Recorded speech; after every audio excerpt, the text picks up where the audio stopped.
take a look at these faces. Maybe you recognize a few of them? They all have one thing in common. They love to read. They're going to share some of their favorite books with you, and maybe you'll hear something that interests you as well.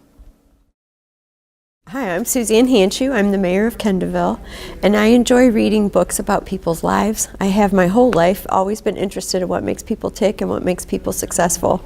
So I've read everything from Estee Lauder and how she became famous to Colin Powell and his leadership traits.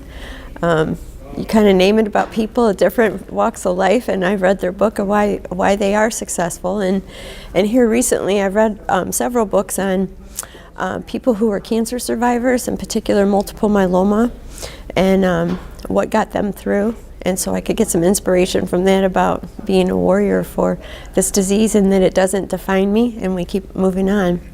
Now, I love children's books. I have storage tub after storage tub of children's books that I read to my children. I couldn't part with them. And I'm glad I didn't, because now I have 3 little granddaughters, and they love to be read to. So as soon as they walk in the door, they run to where the basket of books is and grab a couple and say, "Grandma, read to me." So that's been my greatest joy. I'm Grace Irwin. I'm a senior at East Noble. The book I've chosen is Wonder by R.J. Palacio. It's about a kid with a facial deformity, and he, in 5th grade, his parents decide to enroll him in mainstream school, so he undergoes a lot of bullying. And I liked the book because it actually made me cry. It was very sad, and it really showed you how your family and your friends can help you through your hard situations, and how we should accept people as they are. I like reading because it's a good way to pass time, and it can transport you to another place in time. I think that everybody should read because it can expand your vocabulary and it can inform you on a lot of topics. Hi, I'm Jeff Harper, principal at Southside Elementary here at East Noble.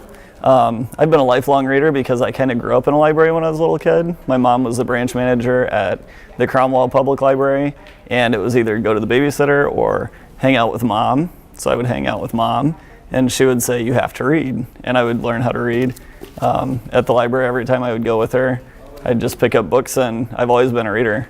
One of my favorite series was The Boxcar Children growing up, but I want to talk about this book, The Miraculous Journey of Edward Tulane. I love it for a lot of reasons, but Kate DiCamillo is one of my favorite authors. She uses awesome word choice, and she gets very descriptive. This is a book about a China rabbit, and he's made out of China, and he is owned by a little girl, and he loves her, and then he loses a relationship with her. I don't want to tell you why or how, and he ends up living multiple lives throughout the book. So it's about the evolution of this rabbit and all the different lives that he lives. It's just a really good book. I highly recommend it. I think people should read for escape. A lot of times people switch Netflix on or get on YouTube for escaping their daily life now, but reading books and hearing stories that people write, that's probably one of the best ways that you can learn and expand who you are. So that's why I would recommend people read. Hello, my name is Dawn McGann, and I am the Recreation Director for the Kendallville Park Department. I'm also the Youth and Family Services Director for the Close Center Family YMCA. The book that I think that all middle school students should read is The Outsiders by S.E. Hinton. And make sure you read the book before you see the movie. But it's a little bit of a rebel type radical book. It's about 2 rival gangs, and it was written in the 80s. But the neat thing about it is because we're from a small town, it kind of gives a different perspective about gang members and the social economic classes that different people have to face. So it addresses family issues, it addresses peer pressure, it addresses smoking, and the ending's not a happily ever after ending, but there's a lot of really neat parallels with today's world, and I think our community that it's a really good learning experience for kids. Hi, my name's Dave Pine, and I'm proud to say I'm the principal here at Avila Elementary School. First and foremost, thanks for this opportunity for allowing me to share one of my favorite books with you today. One of my favorite books is a book entitled Where the Sidewalk Ends. It's a collection of poetry written by a gentleman by the name of Shel Silverstein. One of the reasons it's one of my favorite books is 2 reasons actually. This was given to me by my parents when I was probably about middle school age, because I wasn't a reader at that point in time in my life. And I really didn't enjoy poetry. but this opened up a whole new world. It's poetry that I've enjoyed. It's something, as you can see, I have bookmarks here and there. When I'm invited to a classroom, I usually take this book and share with them. There's a lot of funny poems. I've been a reader since about that time. That was probably back in the early 70s. It turned me into a reader. I read today for a variety of reasons. First and foremost is pleasure.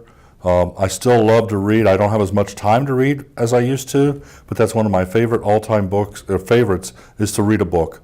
I also read from a professional standpoint to enhance my skills as a principal.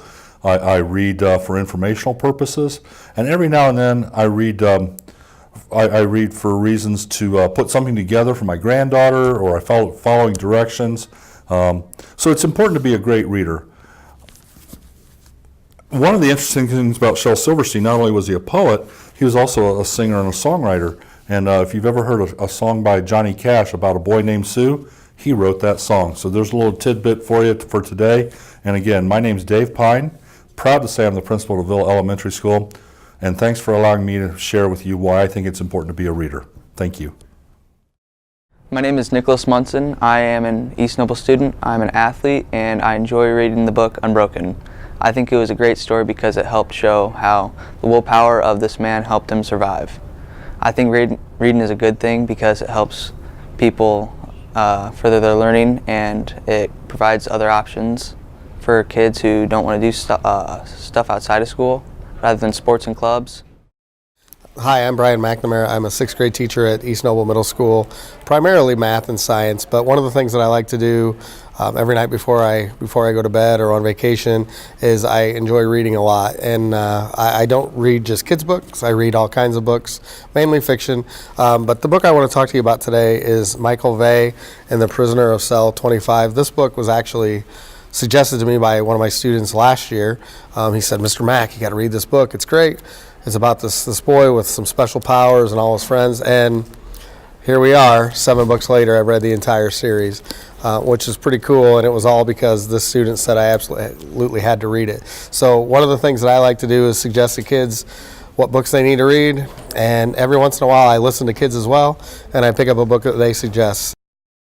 Hi children, it's Mr. Demming. Today I want to talk to you about one of my favorite books of all time is Tracker by Gary Paulson.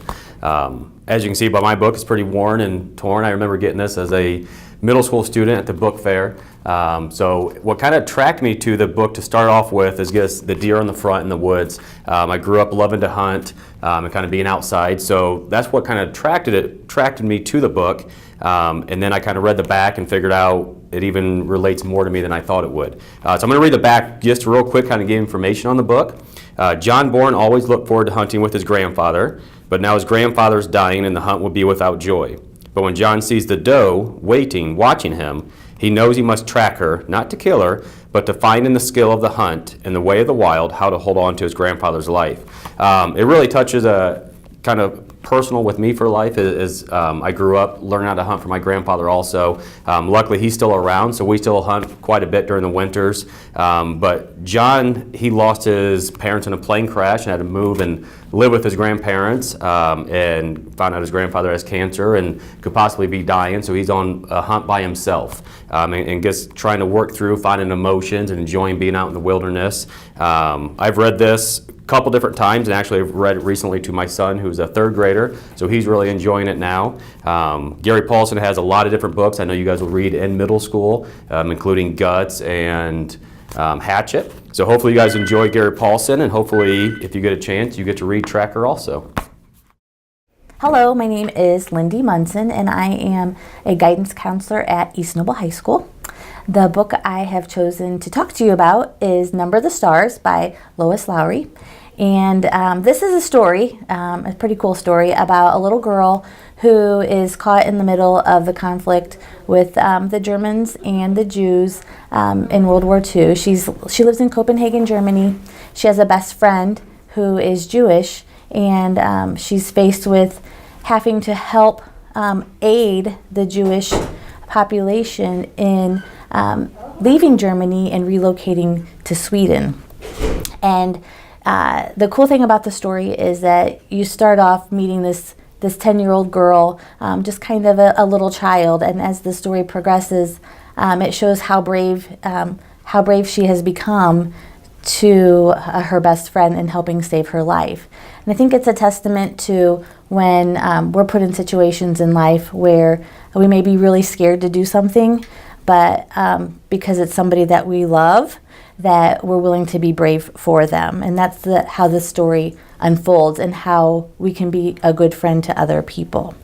I always like the saying, if you give something 10 seconds of bravery, you'll be amazed at what could happen. And I say that all the time with the people that I work with, is just be brave for 10 seconds because amazing things can happen. And I think that this story highlights that.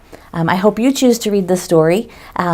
The cool thing about that is that you're learning about history, not just reading a story, but you're also learning about history. And that's why I like to read, is that it takes me back to places and experiences that I would not ever have known about or learned about unless I read a book about it. And so that's why you should read Number the Stars. Hope you enjoy it. Hello, I am Nick David. I'm the Activities Director at East Noble High School. The book that I wanted to talk about today is called Wooden. And for those of you that don't know, Coach John Wooden was a legendary coach from Indiana. That's why I really kind of like this book. I was also a coach and a teacher before I became athletic director, activities director at East Noble. And I played at Taylor University, and this book was given to me by now Ohio State head coach Chris Holtman. He was my assistant.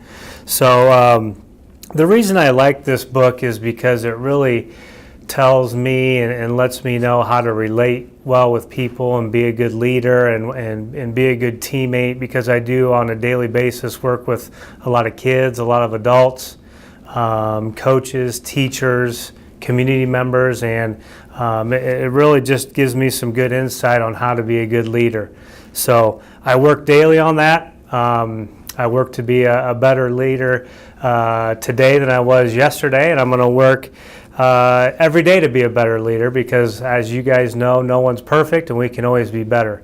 So keep reading. Reading allows you to learn something new every day, and that's why I enjoy reading myself. As you heard, there are lots of great reasons to read. If you don't already have a library card, ask your parent or guardian to help you get one at the Kendallville Public Library. With a library card, you can check out a real book, like one you can hold in your hand with pages to turn, or get set up with Overdrive, the library's downloadable ebook and audiobook service. With that, you can read or listen right from your smartphone or computer.